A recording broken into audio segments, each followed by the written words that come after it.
Kalungkutan ay lagi na lang, kasiyahan ay minsan lang makamtan. O buhay,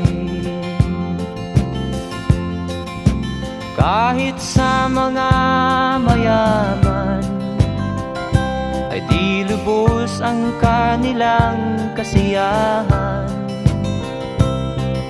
Sa buhay ng mahirap ay gayon din, lalo pat kay dami mong mga utang.